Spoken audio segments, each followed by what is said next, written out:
Welcome back to the channel, everybody.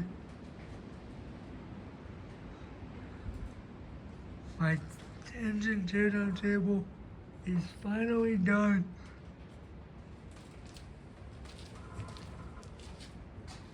I put the lid on today. Buckets are under there. Those are full of water because it was outside, but they won't be now. So it made a giant mud puddle. And if you're wondering why I put license plates over here, is because when I tear something apart, if there's fluid, which there will be, I do not want the fluid draining down those holes and leaking onto me. So that's why those are covered.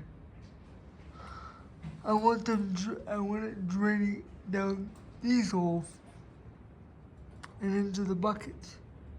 So hopefully it will work. I don't know yet. There may be some things I may add to this. But that was definitely one thing, was covering up all these holes. And I did.